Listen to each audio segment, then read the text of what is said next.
जय श्री कृष्ण। त्रिनेत्र ज्योतिष में आपका स्वागत है। बचपन में मैंने एक शब्दावली सुनी थी, OTC यानी ओवर द काउंटर। मतलब अगर किसी को कोई सामान्य तकलीफ़ होती थी तो वो दवाई के दुकान में जाते थे और सामान्य तकलीफ़ में उनका इलाज खुद ही कर लेते थे, या फिर जो सामान बेच रहा है उससे कहते थे कि पेट में दर्द है या बुखार है तो कोई दवाई दे दिया और उसे ठीक भी हो जाते थे। यहाँ तक तो ठीक है, चलो मान लिया, क्योंकि बहुत सारी दवाइयाँ ऐसे हैं जो सरकार ने भी उसका अनुमोदन कर दिया है, अप्रूव कर दिया है।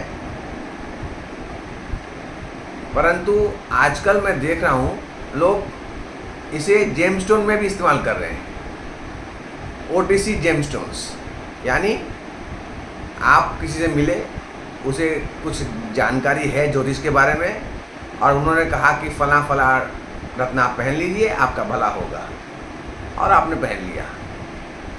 ऐसा ही एक किस्सा मैं आपको सुनाता हूँ। मैं एक शख्स से मेरी मुलाकात हुई कुछ दिन पहले। उसने गोमेद धारण किया हुआ था, तो मैंने कहा कि आपने ये क्यों पहना है? तो उसने कहा कि नहीं, घर में ये अंगूठी बन के पड़ा हुआ था इसलिए मैंने पहन लिया।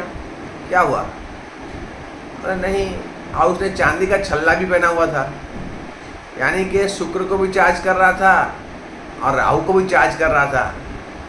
परिणाम क्या हो सकता है उसे कुछ मालूम नहीं है, अपनी कुंडली नहीं मालूम, कौन से भाव में राहु केतु है कुछ नहीं मालूम, राहु के कारकत्व क्या है ये भी नहीं मालूम। नक्षत्र की बात तो मैं छोड़ ही देता हूँ, कुछ नहीं करता मैं।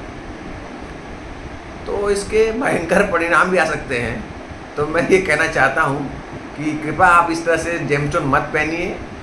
जेमस्टोन कोई भी ग्रह को पावर बढ़ाने में इस्तेमाल किया जाता है, और वो भी बहुत सोच समझकर, जांच परख कर फिर किसी को रत्न दिया जाता है। आप ऐसा ना करें, नहीं तो इसके दुखद परिणाम आ सकते हैं और फिर इसे आपको ही भोगना पड़ेगा। ऐसे ही राह चलते किसी ज्योतिष से या किसी मूर्ख से आप बातों में आकर उनके जेमस्टोन मत पहनिए, आपका नुकसान हो सकता है। बस इतना ही मुझे कहना है। आगे चर्चा राहु महाराज की चलती रहेगी। जब राहु महाराज के बारे में बातें करनी मैंने शुरू कर दी है तो ये सीरीज़ चलती रहेगी राहु महाराज के ऊपर। तब तक के लिए मुझे आज्ञा दीजिए। जय श्री कृष्ण।